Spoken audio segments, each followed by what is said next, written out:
Friends எல்லாருக்கும் வணக்கம். இன்றைக்கி நம்ம பார்க்க போகிறது டைல்ஸில் அப்புறம் சிங்கில் உப்பு தண்ணி கரை இருந்துச்சுன்னா அதை எப்படி க்ளீன் பண்ணுறதுன்னு ஒரு சிஸ்டர் கேட்டிருந்தாங்க. அதை தான் இன்றைக்கி பார்க்க போகிறோம். எந்தெந்த இடத்துல கரை இருக்கோ அதை எல்லாத்தையுமே நான் வந்து ப்ளூ ஹார்பிக் ஊற்றிக்கிறேன். உங்கள் வீட்டில் எந்த ஹார்பிக் இருக்கோ அதை நீங்கள் யூஸ் பண்ணிக்கோங்க. அது மேலே ஒரு அரை எலுமிச்சம்பழத்தை புழிஞ்சு விட்டுக்கலாம். அப்புறம் அந்த எலுமிச்சம்பழத்தை வச்சே அதை நல்லா ஸ்ப்ரெட் பண்ணி விட்டுக்கலாம். இது வந்து ஒரு 1 hour வந்து ஊறட்டும். இல்லை நீங்கள் நைட்டு ஊற வச்சுட்டு காலையில் க்ளீன் பண்ணுறதானாலும் சரி தான். இப்போ ஒரு 1 hour ஆயிடுச்சு. இப்போ ஒரு சில்வர் ப்ரஷ்ஷை வச்சு இதை நல்லா தேய்ச்சி விட்டுறலாம். இப்போ இந்த பாத்திரத்தில் எவ்வளோ கரை இருந்துச்சுன்னா நம்ம இந்த சில்வர் ப்ரஷ்ஷை வச்சு க்ளீன் பண்ணுவோம்ல, அந்த அளவுக்கு ஒரு ஸ்ட்ரெயின் கொடுத்தா போதும். ரொம்பலாம் அழுத்தி தேய்க்க வேண்டியதில்லை. இந்த மாதிரி தேய்ச்சிக்கோங்க. அப்புறம் ரொம்ப கடினமான கரை இருக்கிற இடத்துல போகலை அப்படின்னா கொஞ்சம் அந்த இடத்துல தூள் உப்பை போட்டுட்டு அதுக்கு மேலே கொஞ்சம் ஹார்பிக்கை விட்டுட்டு லைட்டாக தேய்ச்சி விட்டீங்க அப்படின்னா நல்லா போயிடும்.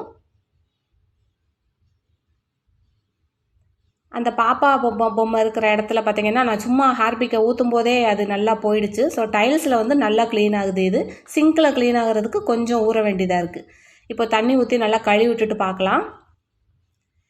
இப்போ இந்த அளவுக்கு போயிருக்குல்ல, இது வந்து ரொம்ப கடினமான கரையாக இருந்துச்சு, அதனால இந்த அளவுக்கு போயிருக்கு. இதில் இன்னொரு மெத்தட் இருக்குது, நான் அது சொல்கிறேன். அது ரொம்ப ரொம்ப சிம்பிளாக இருக்கும். இதை விட அந்த மேலே இருக்கிற டைல்ஸோட தடம் கூட கீழே தெரிகிற அளவுக்கு கொஞ்சம் பிரைட்டாக தான் இருக்குது. இப்போ இது வந்து இன்னொரு மெத்தட். நீங்கள் ஒரு யூஸ் பண்ணாத ஒரு பாத்திரத்தில் கொஞ்சமாக ஹார்பிக்கு ஊற்றிக்கோங்க. ஊற்றிட்டு அதில் கொஞ்சம் ஹாட் வாட்டர் ஊற்றிக்கோங்க. இது ஒன்றும் ஆகாது, நீங்கள் பயப்பட தேவையில்லை. நம்ம வெறும் கையாலேயே வந்து க்ளீன் பண்ணலாம். உங்களுக்கு அவ்வளோ பயமாக இருந்துச்சு அப்படின்னா நீங்கள் க்ளவுஸ் போடுறதா இருந்தாலும் போட்டுக்கோங்க. நான் உங்களுக்கு சும்மா கையாலேயே தான் க்ளீன் பண்ணி காமிக்கிறேன். இதை அப்படியே ஊற்றிக்கோங்க. எந்தெந்த இடத்துல கரை வந்து போகாமல் இருக்கோ, இல்லை நீங்கள் ஃபஸ்ட்டே இந்த மெத்தட் யூஸ் பண்ணுறதுனாலும் பண்ணலாம். 2 மெத்தடும் நான் சொல்லியிருக்கேன். உங்களுக்கு எது பிடிச்சிருக்கோ, எது ஈஸியாக இருக்கோ அதை யூஸ் பண்ணிக்கோங்க. இதை நம்ம இப்போ ஊற்றிட்டோம்ல, இதை ஊற வைக்கலாம் தேவையில்லை, அப்படியே நம்ம க்ளீன் பண்ணிடலாம். ஃபஸ்ட்டு ஹார்பிக்கை ஊற்றிட்டு அதுக்கு மேலே ஹாட் வாட்டரை ஊற்றுங்க. ஊற்றிட்டு நீங்கள் ஊற்ற அப்படியே தேய்ச்சிக்கிட்டே வாங்க. ஈஸியாக க்ளீன் ஆகிடும். இது ஊற வைக்கவே தேவையில்லை.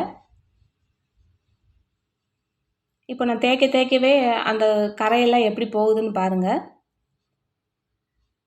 உங்களுக்கு போகிறது நல்லா, கரை போகிறது நல்லா தெரியும்.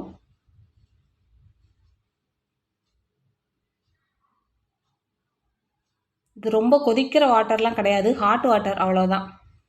இதை அப்படியே ஊற்றி தேய்ச்சோம் அப்படின்னா அப்படியே கரை போயிடும். இது உங்களுக்கு ஈஸியான மெத்தடாக தான் இருக்கும்.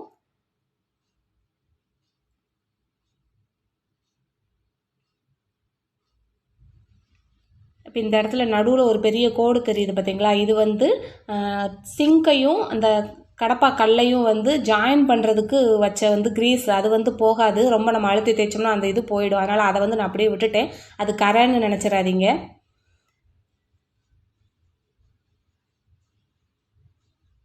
இப்போ நல்லா தண்ணி ஊற்றி கழுவிட்டு பார்க்கலாம். நமக்கு மேலே அந்த டைல்ஸில் இருக்கிற டிசைன் வந்து கீழே நல்லா தெரிகிற அளவுக்கு பளபளன்னு ஆயிடுச்சு. இது ரொம்ப ரொம்ப கடினமான கரையாக இருந்துச்சு, அதுவே போயிடுச்சு. உங்கள் வீட்டில் வந்து எந்த அளவுக்கு கரை இருக்கோ அந்த அளவுக்கு நீங்கள் யூஸ் பண்ணி தேய்ச்சி பாருங்கள். இந்த டிசைன்லாம் தெரியுதா?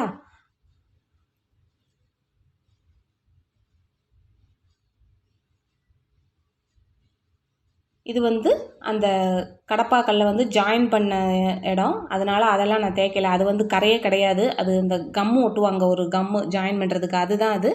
இந்த லைட் வெளிச்சம் கூட நல்லா படுது பாருங்கள். கேமராவில் இருக்கிற லைட் வெளிச்சம் கூட நல்லா தெரிகிற அளவுக்கு பளபளன்னு ஆயிடுச்சு. ஸோ நீங்களும் ட்ரை பண்ணி பாருங்கள். உங்களோட ரிசல்ட்டை கமெண்ட்டில் சொல்லுங்கள். தேங்க்யூ.